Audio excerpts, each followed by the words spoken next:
Hello and welcome to the first episode of Vector Gardens, my first Planet Coaster 2 Park series, and really my second one ever. In this episode, I do part of the roadway that gets into the parking lot, and then part of the roadway that gets out of the parking lot, like the exit road. I have never built a road in this game before, so what you're going to see here in just a second, is me just looking at what other people do for roads. I didn't even know that they use paths or anything like that. So there's a lot of learning in this episode. Like at the end of the episode, I see the merge option in the pathing tool for the first time. I have never used that and it kind of blows my mind. I'm definitely going to play around with that off camera before the next episode because I want to understand it. I don't get too much done this episode. Keep in mind that this was 4 hours of recordings though, so that it definitely wasn't an issue with time. I was just not very efficient. At the end of the episode, I'm going to have a little like showcase of what I've done this episode. So if you just want to see the final product, skip to the timestamp on screen. So I always thought that this pathing tool was like flawless and perfect in every way until I spent 4 hours making a road. And as you can see here, I this was so annoying. So the issue here was I thought I had made all the ground perfectly flat, but I didn't. And there's like an inch of terrain drop off in the middle of the road, and I couldn't figure out what the issue was. So it just wouldn't let me place paths because it would say that it was too steep. So that was definitely annoying, but there is so many things I love about this pathing tool, like the drawing system, except for right here. Right here was terrible, but when stuff works, it works really well.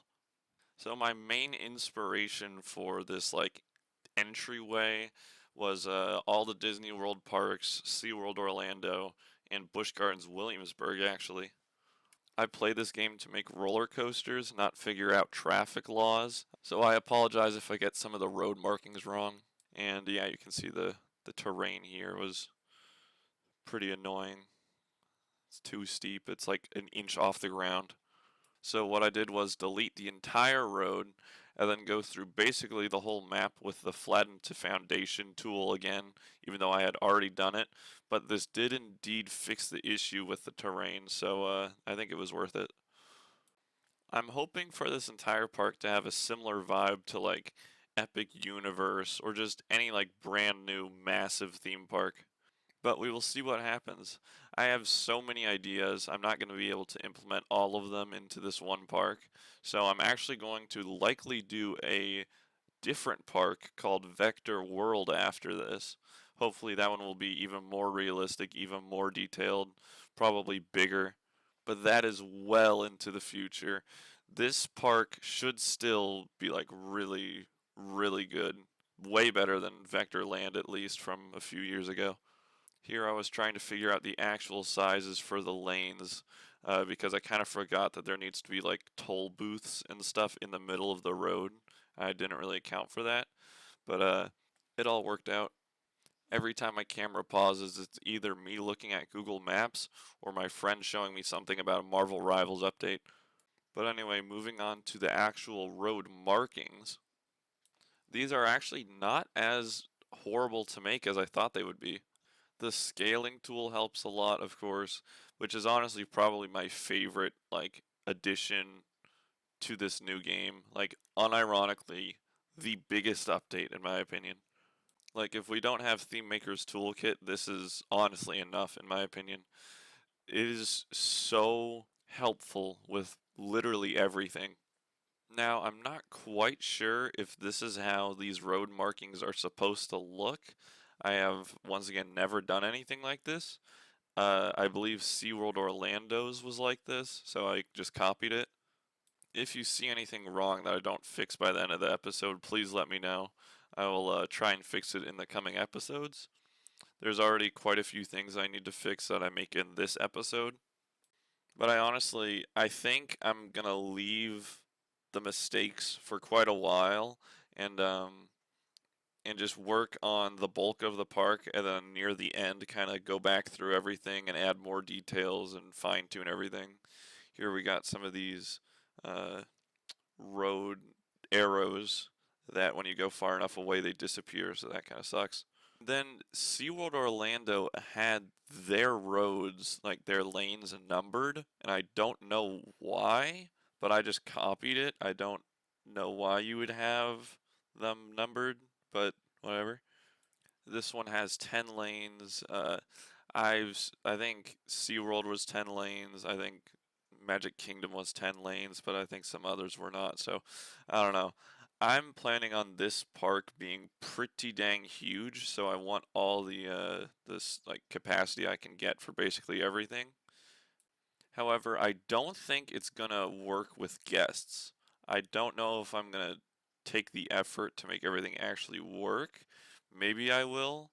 Another thing is this park is gonna use the too much scaling mod, so I'm sorry for everyone on console or for everyone who doesn't want to install mods, but it just gives me so much more freedom with everything in this game, so I'm sorry I'm gonna use it.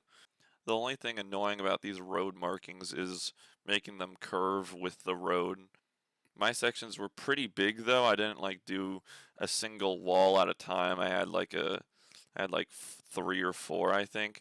So from afar it looks fine, but when you get up close you can see that they're kind of choppy. I might come in and redo that later, not sure.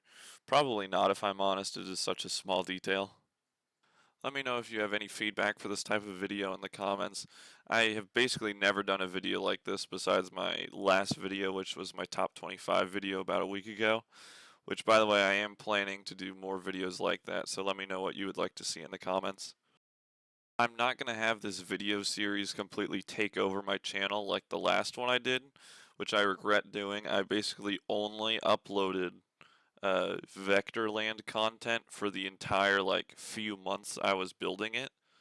So I think I'm gonna do like every other upload or just maybe have these videos on a schedule like once a week and then for the rest of the week I can do like other types of videos.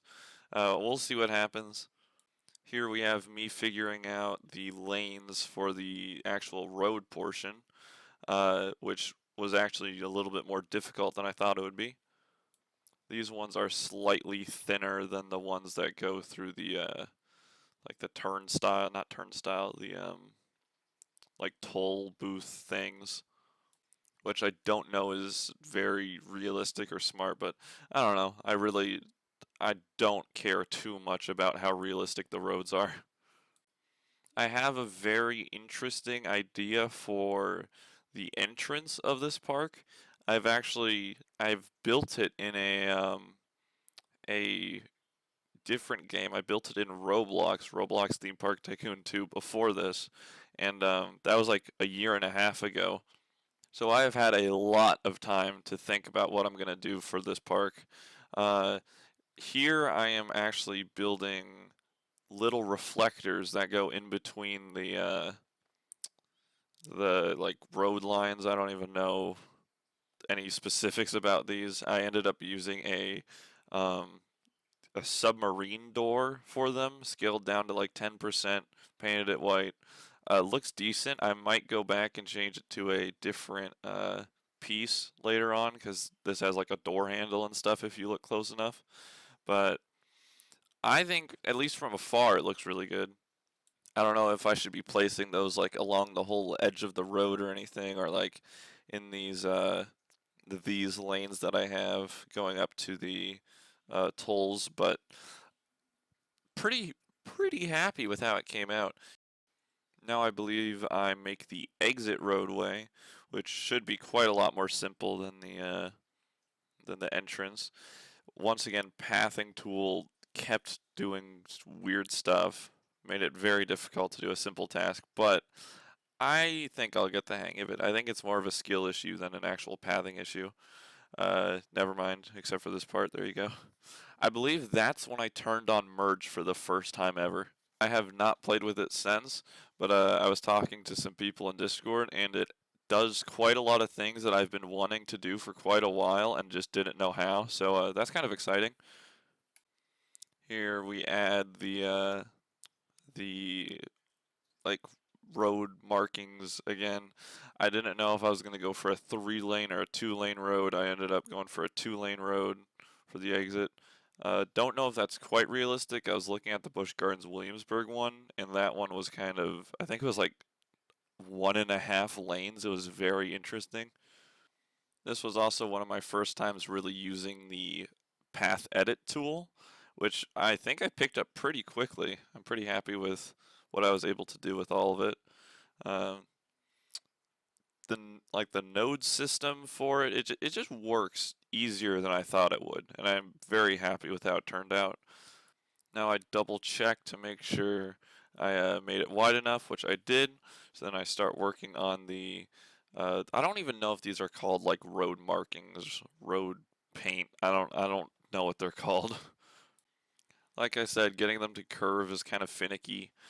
But anyways, let's go back to talking about like the whole park because I have I have so many ideas cooked up. When I did Vectorland, I had many ideas of what I could do. When this game launched, I had a different idea of what I was going to do. Um, but for this park, it is not going to be a terrain park.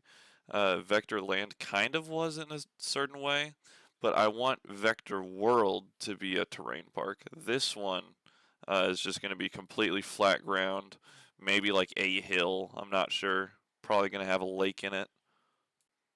As always, it's going to be kind of coaster heavy with not many other rides because that's just all I care about is just coasters. I don't care about much else.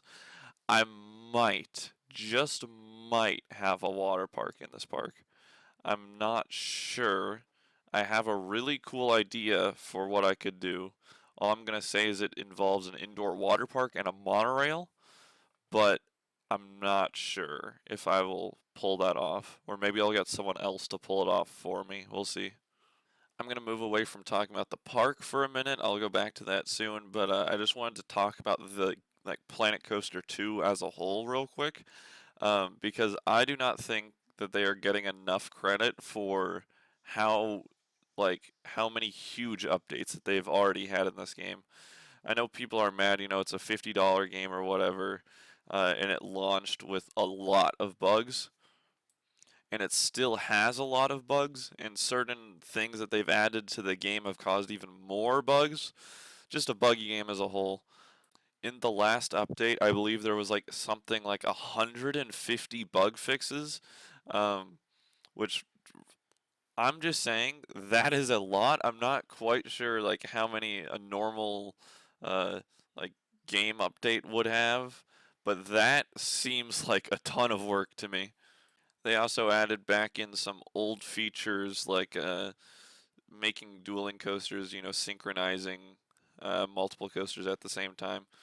They added in like video billboards and stuff to make whatever videos you want like put into the game, which I think is cool. I don't even know if Planet Coaster 1 had that. Correct me if I'm wrong, but I don't think it did. They added unthemed trains, which was a huge thing for me. They only did two trains. They did Dragon and the B&M Wing Coaster.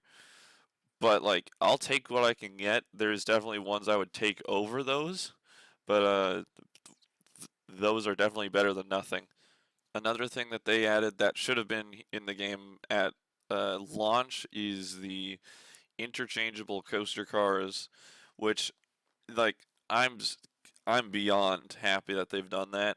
Even though that they still have the limited selection of trains that you can put on whatever track, I'd love if there was just an option to put whatever trains on whatever track without mods. I think that that just makes sense. Maybe they'll do that in the future. I would not be surprised. They added friction like controls to individual coasters instead of like making it universal for every coaster across all your parks and whatever.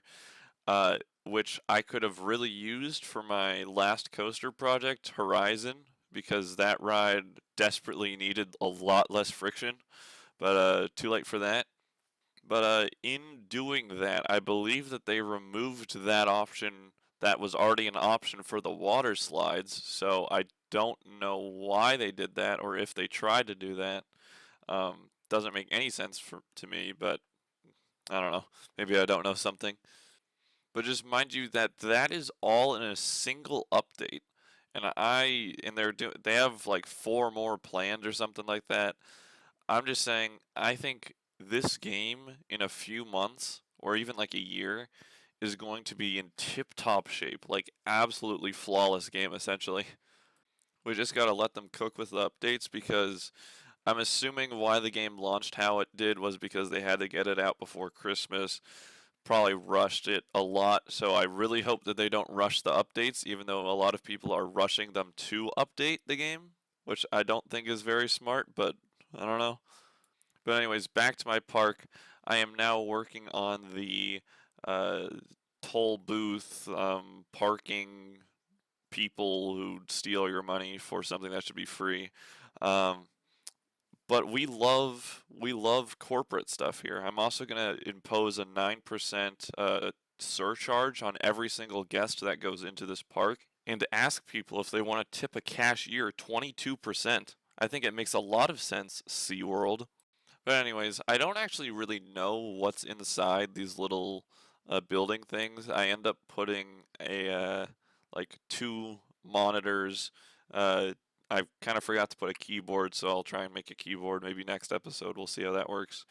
So yeah, just two monitors. They don't even get a chair because once again, corporate. Honestly, it's really refreshing to make these buildings and stuff. This one is loosely like resembles, I believe it was Hollywood Studios and like Epcot's parking toll booth things, entrances. I actually didn't know quite how to design this because I want this to be like a park made in 2025, and basically I don't really know what any of these would look like if they were built in 2025. So this is just kind of my best guess. I have an idea to make a roller coaster kind of go by this area. I don't know if that's actually going to be possible, but I think it would be really cool if like there was I don't know, a massive stall that goes over the roadway, kind of like what is that ride called in Texas that has not opened in like 5 years or something? Palindrome. Palindrome's the name. I think that that idea of that coaster is like really cool. I'd love to do something maybe on a larger scale for this park. Um, or like Silver Star or Goliath Six Flags Over Georgia with the B&M Hyper that goes over like uh, the parking lot or like the entrance way. I don't know, just something. Right now I'm making these kind of glass sliding doors. Don't really know how to make these, so I did my best, and I think it looks pretty good, like the end product. But of course they're not functional or anything. Just wanted to add a little bit more detail. Now this next bit of this time lapse, I think I was trying to find a chair that would work, and they don't have any of those. So uh, I might just not put a chair in there, or might build one myself. Not sure. But here we are working on a little bit more details to the massive roof that goes over the whole thing. Once again, the scaling tool is so incredibly helpful. I got this kind of blue and white color scheme going. It's not like my logo blue because I think that that would look kind of ugly on a whole building. This roof kind of gives gas station vibes, which probably isn't a good thing, but I don't know. I still like it. Here we duplicate it all to speed up the process quite a lot. Cap off the ends, even though no one's ever going to see them. And then after this, I go in and change every single one of the doors to like a different position for some reason. I'm not quite sure why I did that because it's like such a small detail, but whatever. It took 20 seconds. Here I am making planters to add some more detail. Not quite sure like what to put here, so I ended up just doing this. Something I forgot to do in this episode is basically at all the parks that I've seen, this is where they have a sign that shows like the park hours. You know, the park's open from 9 to 10 tonight. But yeah, I did not add that in this episode because I forgot. And at Hollywood Studios, they have like these weird lights above the roadway which show like which lanes are open. So that's what I'm doing here. But I'm not quite sure how a modern gate would do it. Like I said, I just copied what a park from I think 1990 did, but I feel like that might not be very smart. I'm not sure. We'll see though. I love this like resort block thing. I'm not quite sure what it's supposed to be, but I used it for like my lockers in my Horizon coaster. So like it is a very versatile piece. I love it. Now I'm changing all the light colors. Only gonna have like 3 lanes open or something like that. If you have any suggestions on how to indicate if a lane is open or not, leave it in the comments because that would actually be pretty helpful. Like I said, this is just the Hollywood Studios way of doing it. And this is me trying to make a traffic cone to also signify that those lanes are closed, but that failed and there's no traffic cones for some reason. So I ended up kind of just giving up on that idea. I'll leave it for a different time. Put some air conditioning units, which I later figure out are actually not air conditioning units. They're just, I actually don't even know what they are, but I switch it out for the real ones soon. Here I start on the interior details. I was thinking of redoing the whole building so that way those like desks could fit, but instead I just made my own custom ones. I find it very odd that there's no chairs or keyboard items or anything like that. There's quite a few pieces missing in this game, but I I think that they're going to add quite a few of them back. And also, I heard talks that they were going to add all of the Planet Coaster 1 themes, like the medieval dragon and stuff like that, to this game, which would be huge. Just the more pieces, the better. I would doubt that that's a very high priority for them right now, but if they ever get around to it, that'd be really cool. I also wonder if they'll ever add Theme Maker's Toolkit, or at least do it anytime soon, because uh, 3D models in a Planet Coaster game is pretty overpowered. So here is the desk. It's not very detailed. Got basically nothing on it besides the monitors. Don't know what to put there. Now these are the ceilings, which not much detail, just ceilings. Here we start on a speed bump, I believe. I've seen some of these toll booths have speed bumps before and after them. Some don't, I believe. Um, so I just went with a single speed bump that comes after it because I'm also going to have a crosswalk for employees. Uh, I've only seen one park actually do this, and that was Animal Kingdom at Disney World. But I kind of like the little system, so that's what I ended up doing here. But actually, first I'm gonna replace all the air conditioning units because I figured out that those weren't actually air conditioning units, and there's a little hole in the ground for some reason. And here we start the crosswalk.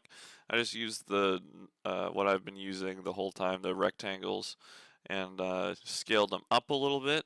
I actually scaled them down after this because I thought that they were too big. Yeah, right there. And move the other stuff around a little bit. And just these little details like the flowers, the speed bump, it just all looks, in my opinion, very, very good. Especially for something like my first time ever trying to do anything like this. Now, these toll booths usually have a building to the side of them. I'm assuming it's for the employees.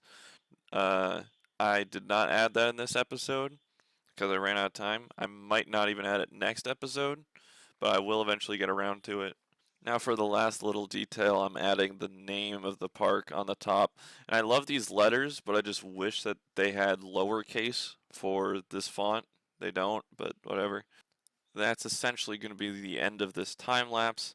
So now moving to the showcase portion of this video. So here is the end result of episode 1 of Vector Gardens. I'm pretty dang happy with it. I mean, I didn't get too much done, of course. I mean, this is kind of a small amount of stuff compared to everything that's going to need to be done. But I don't really think anything is majorly wrong here. I think really the biggest thing is I'm going to change these little pieces to a different piece for the little reflectors on the road. But as for the actual toll booth, I'm very happy with how it turned out. I don't really have any references for what one of these would look like if it was built in 2025, but I did the best I could. There's a little bit of details. I'm really happy with the crosswalk, the little flowers, the air conditioning unit, the speed bumps. Not too much development in this episode, so really that's just about it. Thanks so much for watching. I'll see you guys in the next one. Goodbye.